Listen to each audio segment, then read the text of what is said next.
Hi friends, welcome to Aarokya. இன்றைக்கி மத்தி மீன் குழம்பு டேஸ்ட்டாக எப்படி செய்கிறதுன்னு தான் பார்க்க போகிறோம். இதை ஸ்ரீலங்காவில் உருளை மீன் சொல்லுவாங்க. இந்த வீடியோக்குள்ளே போகிறதுக்கு முன்னாடி சப்ஸ்கிரைப் பண்ணாதவங்க சப்ஸ்கிரைப் பண்ணிக்கோங்க. அதே மாதிரி வீடியோவை ஃபுல்லாக ஸ்கிப் பண்ணாமல் பாருங்கள்.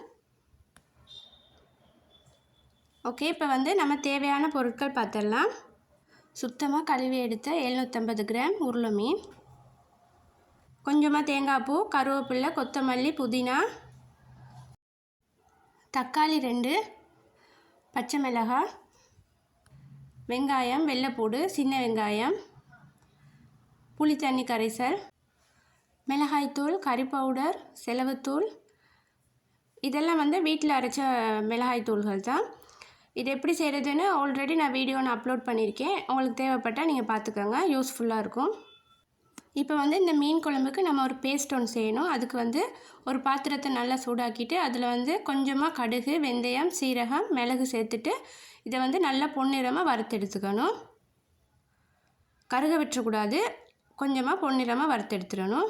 இந்த அளவுக்கு வறுத்தா போதும். இப்போ நம்ம இதை சின்ன மிக்ஸி ஜார் ஒன்றுக்கு போட்டுறணும். அதுக்கப்புறமா கொஞ்சமாக நல்லெண்ணெய் சேர்த்துட்டு அதில் வெள்ளைப்பூடு, சின்ன வெங்காயம், பெரிய வெங்காயம் இதெல்லாம் நல்லா பச்சை வாசனை போகிறது வதக்கிக்கணும்.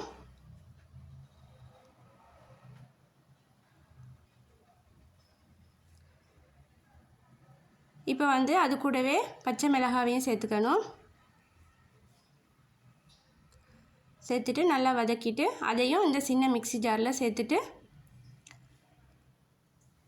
நம்ம எடுத்து வச்சுருக்க தேங்காய் பூவையும் சேர்த்துடணும். நம்ம தேங்காய் பூவை பச்சையாக தான் சேர்க்குறோம். சேர்த்துட்டு இப்போ இதை நல்லா அரைச்சி எடுத்துக்கணும்.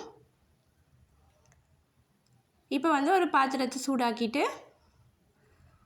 அதில் நல்லெண்ணெய் ஒரு 4 டேபிள் ஸ்பூன் மாதிரி சேர்த்துக்கணும். சேர்த்துட்டு கடுகு, வெந்தயம்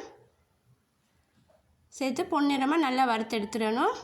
அது கூடவே சின்ன வெங்காயம் சேர்க்கணும். சின்ன வெங்காயம் நிறையா சேர்த்துக்கோங்க. மீன் கறிக்கு சின்ன வெங்காயமும் நல்லெண்ணெய்னா டேஸ்ட்டாக நல்லா கூடி கொடுக்கும். அது கூடவே வெள்ளைப்பூடையும் சேர்த்துக்கணும். சேர்த்துட்டு நல்லா இதை பொன்னிறமாக வறுத்தெடுத்துக்கணும். கருவேப்பிலையை சேர்த்துடணும். இப்போ நம்ம அரைச்சி எடுத்த பேஸ்ட்டை இது கூட சேர்த்துடணும். பச்சை வாசனை போகிறது நல்லா இந்த மாதிரி கிண்டி விட்டுக்கணும். இப்போ நம்ம எடுத்து வச்ச தக்காளியை இந்த மாதிரி பேஸ்ட் மாதிரி அரைச்சி எடுத்துக்கணும். அதையும் இது கூட சேர்த்துக்கணும்.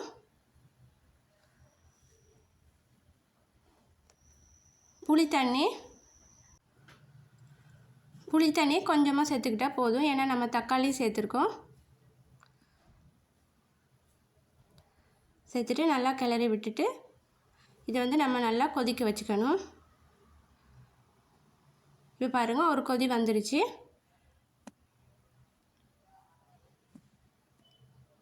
இப்போ நம்ம எடுத்துருக்க மசாலா தூளெல்லாம் சேர்த்துட வேண்டியது தான். கறி பவுடர் கூடுதலாக நான் சேர்த்துருக்கேன். மீன் கறிக்கு நல்லா டேஸ்ட்டாக இருக்கும். இப்போ இதெல்லாம் நல்லா இந்த மாதிரி கிளறி விட்டுக்கணும். நம்ம சேர்த்துருக்க இந்த மிளகாய்த்தூள், கறி பவுடர் இதுகள்கிட்ட வாசனை போகிறது இதை நம்ம வேக வச்சு எடுத்துக்கணும். அதுக்கப்புறமா தேவையான அளவு உப்பு சேர்த்துக்கணும். சேர்த்துட்டு தண்ணியும் கொஞ்சமாக சேர்த்துக்கணும். தண்ணியும் சேர்த்துட்டு நம்ம இது ஒரு கொதி வரும் வரைக்கும் வேக வச்சு எடுத்துக்கணும். இப்போ பாருங்கள், ஒரு கொதி வந்துடுச்சு. இப்போ நம்ம எடுத்து வச்சுருக்க மீன் துண்டுகளை இதோடு சேர்த்துடணும். மீனை நல்லா உப்பு போட்டு 3 தடவை நல்லா வாஷ் பண்ணி எடுத்துடணும். நல்லா சுத்தமாக கழுவி எடுத்த மீன் துண்டுகளை இந்த மாதிரி ஒன்றா சேர்த்துக்கணும். இந்த மீன் சீக்கிரமாகவே வெந்துடும். 4-5 நிமிஷத்துலேயே இது நல்லா வெந்து வந்துடும். லேசாக அந்த மாதிரி கிண்டி விட்டுக்கணும். மீனை சேர்த்துட்டு ரொம்ப கிண்டக்கூடாது. ரொம்ப கிண்டினோம்னா மீன் உடஞ்சிரும். அதனால் லேசாக கிண்டிட்டு மூடி ஒன்று போட்டு 5லேருந்து 6 நிமிஷம் வேக வச்சு எடுத்துக்கணும்.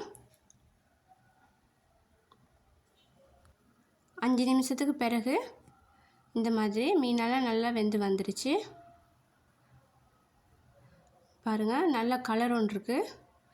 இந்த கறி பவுடர் நம்ம சேர்த்தோம்னா மீன் குழம்புக்கு நல்ல டேஸ்ட் ஒன்று கிடைக்கும். நம்ம சேர்த்த நல்லெண்ணெய் வந்து நல்லா பிரிஞ்சு வந்திருக்கு பாருங்கள். இந்த நல்லெண்ணெய் வந்து இந்த மாதிரி மீன் கறியிலேருந்து பிரிஞ்சு வரணும். அப்போ தான் இந்த கறி வந்து சாப்பிட்றதுக்கு நல்ல டேஸ்ட்டாக இருக்கும். இப்போ வந்து நம்ம எடுத்து வச்சுருக்க புதினா கொத்தமல்லியை அரிஞ்சிட்டு இதில் இந்த மாதிரி தூவி விட்டுக்கணும். அவ்வளோதான். இப்போ வந்து நம்மளோட டேஸ்ட்டான மீன் குழம்பு ரெடி. கேஸ் ஆஃப் பண்ணிவிட்டு இறக்கிடலாம். பாருங்கள், பார்க்குறதுக்கு எவ்வளோ ஆசையாக இருக்குதுன்னு.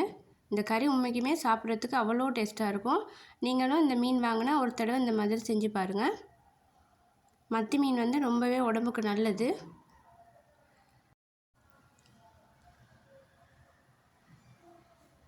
இந்த வீடியோ உங்களுக்கு பிடிச்சிருந்தா லைக் பண்ணுங்கள், ஷேர் பண்ணுங்கள், சப்ஸ்கிரைப் பண்ணுங்கள். தேங்க்யூ.